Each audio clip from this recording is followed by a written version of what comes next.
Hello students, welcome back to my channel. कैसे हो आप सब? उम्मीद करती हूँ बेटा सभी अच्छे होंगे और अपना ख्याल भी रख रहे होंगे। तो बेटा आज हम करने जा रहे हैं अपनी वर्कशीट नंबर 39 साइंस सब्जेक्ट की है बेटा, 9th क्लास की है।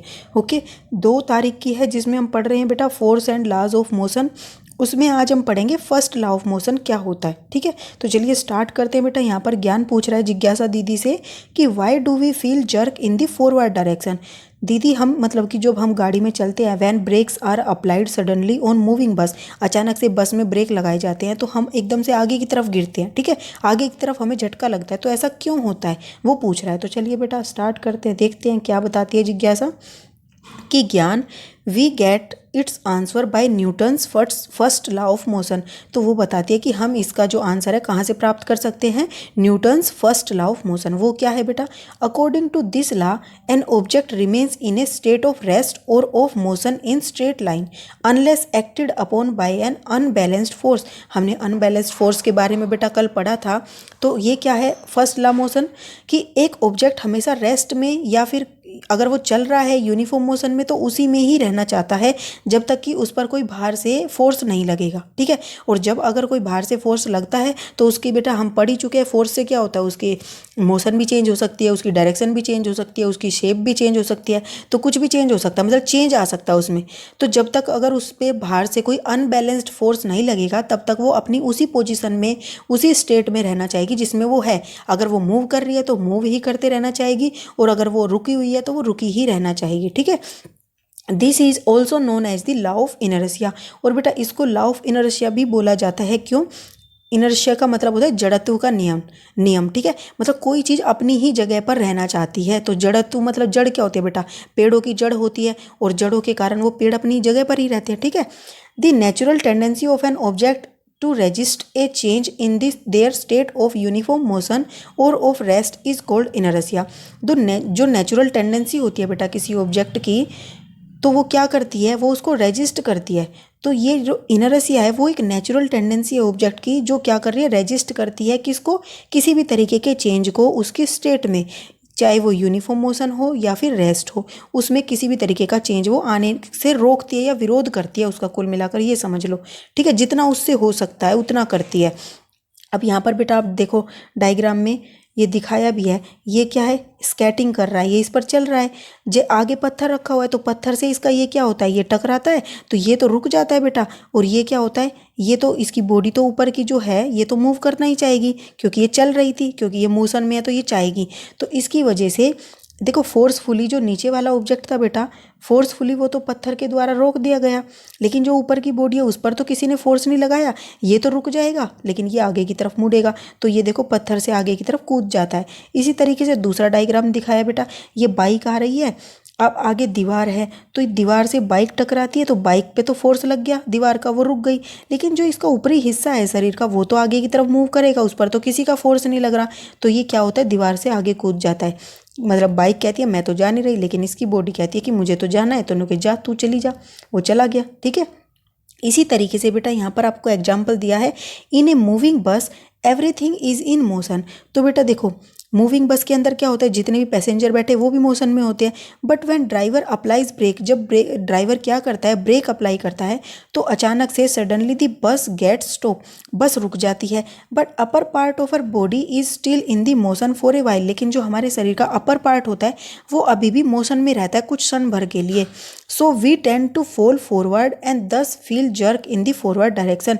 तो बेटा क्या होता है, हम आगे की तरफ हमें झटका लगता है। कैसे? देखो ये बस है मान लो, ठीक है, इसमें पैसेंजर बैठा है इस पर, ठीक है, जैसे इस पर बैठा है बस में क्या हुआ, ये आगे की तरफ चल रही थी, ये अचानक रुकी तो बस तो यहाँ पर रुक गई, लेकिन जो इसका पार्ट था वो भी तो मोशन में था, वो आगे की तरफ ही चलता रहा और आगे की तरफ चलता रहा क्योंकि वो तो चलना चाहता है, लेकिन गाड़ी रुक गई तो गाड़ी तो यहीं रुक गई और ये चला गया यहाँ तक पहुँच जाना चाहिए था बस को, लेकिन वो पहुँची नहीं क्योंकि वो यहीं रुक गई थी। ठीक है, इसलिए हमें ऐसा लगता है कि हम आगे की तरफ झुके हैं, जबकि हम आगे की तरफ झुके नहीं, हम तो आगे की तरफ चल ही रहे हैं। ठीक है, और ऐसे ही बेटा जब गाड़ी रुकती है तो हम पीछे की तरफ झटका लगता है। क्यों? तो गाड़ी चल रही थी बेटा पहले, अब गाड़ी चल रही थी तो क्या होता है, नहीं जब गाड़ी रुकी होती है बेटा तो क्या होता है, ये मैंने आपको क्या बोला था, जब गाड़ी क्या होती है, चल रही होती है, ये अब जब गाड़ी रुकी हुई है अब वो चलना शुरू करेगी, तो जैसे ही वो शुरू करेगी तो जो बेटा इसके अंदर पैसेंजर थे वो तो रुके हुए थे जैसे गाड़ी रुकी हुई थी, लेकिन अब जब ये गाड़ी चलेगी तो जो पैर हैं बेटा वो तो हमारी भी गाड़ी के साथ चल पड़ेंगे, लेकिन जो ऊपर का हिस्सा है वो क्या करेगा, वो वहीं पर रुकने की कोशिश करेगा। बस आगे निकल गई, ये वहीं के वहीं पर है, इसलिए हमें लगता है हमें होना तो यहाँ पर चाहिए था, लेकिन हम यहीं पर रह जाते तो हमें ऐसे लगता है कि हम पीछे की तरफ झुक गए और पैर हमारे आगे की तरफ चले गए। ठीक है, तो ये होता है ये सारा, इस वजह से हमें आगे पीछे की तरफ झटके लगते हैं। ओके, अब बेटा क्या है, similarly when we are standing in a bus and the bus begins to move suddenly we tend to fall in backward thus feel jerk in the backward direction. तो बेटा जैसे कि क्या होता है, जब हम खड़े होते हैं बस के अंदर और बस क्या होती है अचानक से स्टार्ट कर देती है चलना, तो हमें पीछे की तरफ झटका लगता है, अभी मैंने समझाया। और ये क्या है, बैकवर्ड डायरेक्शन में एक जर्क फील होता है। वो क्यों होता है हम समझ गए, क्योंकि हमारी बॉडी क्या है वहीं पर रुकना चाहती है, जबकि गाड़ी क्या है मूव करना चाहती है आगे। ओके, अब बेटा इनर्शिया है क्या, तो every object opposes the change in its states of motion. तो जो ऑब्जेक्ट होते हैं वो हमेशा अपोज करते हैं क्या, change in their states of motion. It tends to remain in its states of rest और मोशन। ओके, तो क्या होता है, हर ऑब्जेक्ट, इनर्शिया का मतलब कुल मिलाकर यही है कि हर ऑब्जेक्ट अपोज करता है, विरोध करता है किसी भी तरीके के चेंज उसकी स्टेट के अंदर। ठीक है, वो उसी स्टेट में रहना चाहता है। It tends to remain in its states of rest और मोशन, किसी भी स्टेट में उसी में रहना चाहता है। ठीक है, the mass of an object is a measure of its inertia. और जो मास है बेटा उस ऑब्जेक्ट का, वो क्या है, वो मेजर करता है कि उसके अंदर कितना इनर्शिया है। जितना ज़्यादा मास होगा उतना ज़्यादा उसका इनर्शिया होगा। कैसे पता चलेगा, एक तुम कागज़ पड़ा हुआ है, ठीक है, एक पत्थर पड़ा हुआ है, तो बेटा तुम दोनों को क्या करते हो, फोर्स से एक पैर मारते हो, तो कौन सी चीज़ ज़्यादा आगे तक जा पाएगी, कागज़ ज़्यादा जल्दी चला जाएगा। क्यों, क्योंकि उसका वेट कम है, उसका जो मास है वो कम है। लेकिन जो ये है बेटा पत्थर, इसका क्या है, मास ज़्यादा है, तो इसको ज़्यादा फोर्स लगाना पड़ेगा। इसका जड़त्व ज़्यादा है, वो अपनी जगह से जल्दी से नहीं हिल सकता, उसको अधिक फोर्स की ज़रूरत पड़ेगी हिलाने के लिए, और कागज़ को हल्के से की ज़रूरत होगी। तो इससे क्या पता चल रहा है कि the mass of object is measure of its inertia. जितना ज़्यादा मास होगा उतना ज़्यादा इनर्शिया होगा उसको, हमें इससे हमें पता चला उतना ज़्यादा हमें उसे फोर्स लगाना पड़ेगा आगे भेजने के लिए। ठीक है, heavier object will have larger inertia in comparison to lighter object. ठीक है, मतलब कि भारी ऑब्जेक्ट का ज़्यादा इनर्शिया होगा किसके कंपैरिजन में, लाइटर ऑब्जेक्ट के, due to which we need to apply more force to change their state of motion. इसलिए हमें ज़्यादा फोर्स की ज़रूरत होगी उसकी स्टेट को चेंज करने के लिए। ओके, अब बेटा यहाँ पर देखो क्या है, some incident based on the Newton's first law of motion. तो Newton's first law of motion पर कुछ इंसिडेंट्स हैं जिनमें इसका यूज किया जाता है, जैसे कि लीव्स में get detach while shaking the branch of the tree vigorously. अब बेटा जब पेड़ को हम विगरसली हिलाते हैं तो क्या होती है, उसकी पत्तियां झड़ जाती हैं। ऐसा क्यों होता है, क्योंकि देखो पहले जो पेड़ था वो क्या था, रेस्ट में था। जैसे हमने हिलाया तो क्या हुआ, पेड़ की टहनियाँ मूव हुई, लेकिन पत्तियाँ अपनी जगह पर ही रहना चाहती हैं। ठीक है, तो इस वजह से वो पत्तियाँ क्या है, पत्तियाँ पीछे रह गई, टहनी आगे हो गई, तो इसकी वजह से इस पर एक बल लगा और वो नीचे टूटकर गिर गई। ठीक है, इस तरीके से ये झड़ती है। दूसरा, when state of motion of a vehicle change the passenger tends to fall और feel jerk in the backward और फॉरवर्ड डायरेक्शन। हम पढ़ चुके हैं, जब भी गाड़ी आगे मूव करेगी तो हम पीछे धक्का लगता है, और जब हम पीछे रुके होते हैं तो गाड़ी मूव करती है तो हमें आगे धक्का लगता है। ठीक है, ऐसे ही बेटा separation of dirt particle from carpet while hitting it with a stick. तो बेटा कारपेट है कोई, उसको हिट किया जा रहा है, तो हिट करने से वो क्या है, कारपेट पीछे की तरफ जा रहा है, लेकिन जो पार्टिकल थे उसमें वो क्या करेंगे, वो वहीं पर रहना चाहेंगे उस जगह पर। इसकी वजह से वो क्या होते हैं, वो इस कारपेट से अलग हो जाते हैं और वो नीचे गिर जाते हैं कुछ देर बाद। ठीक है, अब यहाँ पर देखो बेटा डायग्राम में दिखाया गया, एक साइकिल आ रही थी, उसके आगे कुछ पड़ा था ऑब्जेक्ट, साइकिल को तो इस ऑब्जेक्ट ने रोक दिया, लेकिन जो ये था व्यक्ति, ये तो आगे, इसकी बॉडी क्या है, वो तो कह रही है मैं तो आगे जाऊंगी। तो क्या कहती है साइकिल, मैं तो नहीं जाऊंगी, तू ही चला जा। ठीक है, तो वो चली जाती है। ऐसे ही यहाँ पर देखो, अब ये ग्लास है, ग्लास के ऊपर एक पेपर रखा है, कार्डबोर्ड रखा है, उसके ऊपर एक सिक्का रखा है, कॉइन रखा है। अब तुमने फोर्स लगाया है इसको कार्डबोर्ड को, तो कार्डबोर्ड पे फोर्स लगा, वो तो चला जाएगा, लेकिन कोइन पर थोड़ी ना लगाया है, तो कोइन क्या करेगा, वहीं पर रुकने की कोशिश करेगा और ये अंदर गिर जाता है गिलास के। ये इसके साथ नहीं जाता। ठीक है, ऐसे ही बेटा कैरम बोर्ड के अंदर होता है, जो नीचे वाली गोटी है तुम कई बार देखते होंगे, ऊपर वाली एज इट इज रहती है, नीचे वाली निकल के चली जाती है। क्यों, क्योंकि नीचे वाली पर बल लगा है, जिस पर बल लगा है उसी पर तो इफेक्ट दिखेगा, ऊपर वाली पर थोड़ी लगाया, तो वो वहीं के वहीं पर रहेंगी। Okay, grooves is provide in a saucer for the placing the tea cup. अब बेटा देखो ग्रूव्स प्रोड्यूस किए जा मतलब प्रोवाइड किए जाते हैं किसमें, जो सोसर प्लेट होती हैं या फिर टी कप होते हैं, कप रखने के लिए एक जो प्लेट होती है उनमें इस तरीके की जगह दी जाती है। क्यों दी जाती है बेटा? क्योंकि जब हम मूव करते हैं या कोई चीज़ जाती है तो वो उसी जगह पर रहे, वो उससे आगे ना जाए।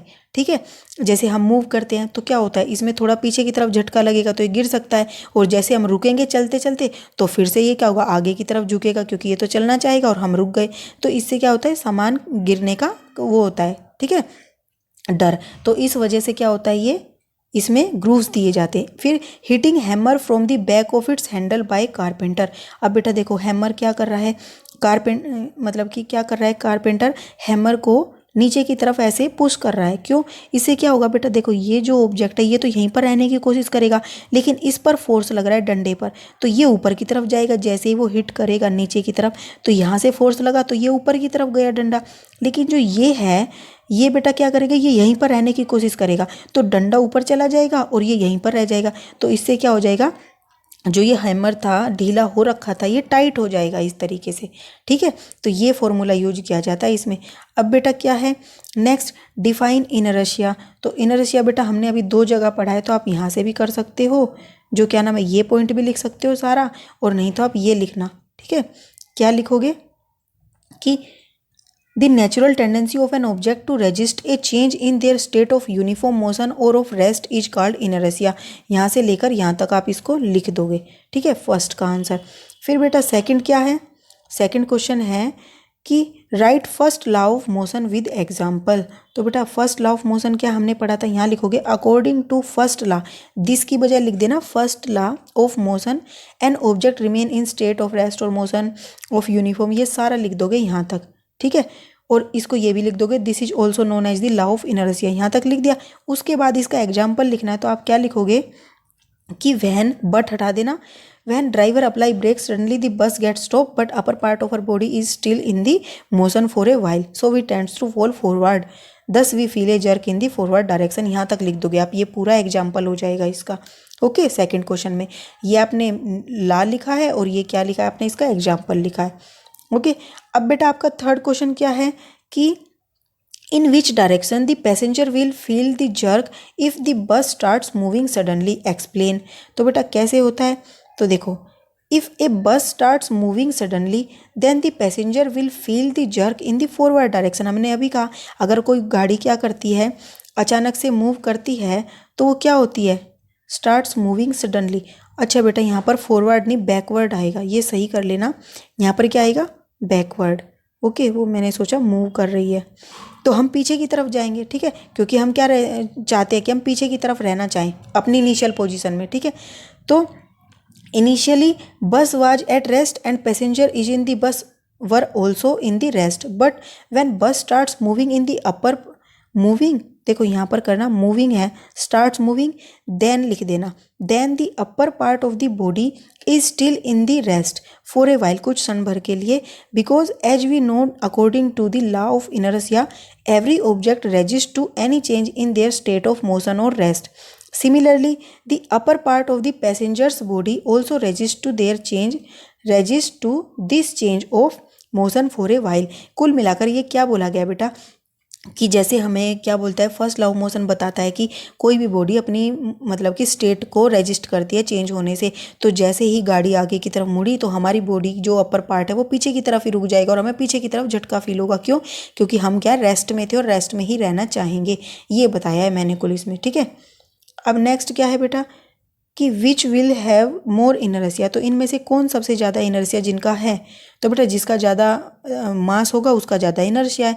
तो बस में और कार में किसका मास ज़्यादा होगा, तो ये बस का, तो इसलिए इसका इनर्शिया ज़्यादा हो गया। और बाइसिकल और मोटरसाइकिल में मोटरसाइकिल का मास ज़्यादा है, एक कार्ट और एक ट्रेन में ट्रेन का ज़्यादा है, तो ट्रेन का इनर्शिया ज़्यादा होगा।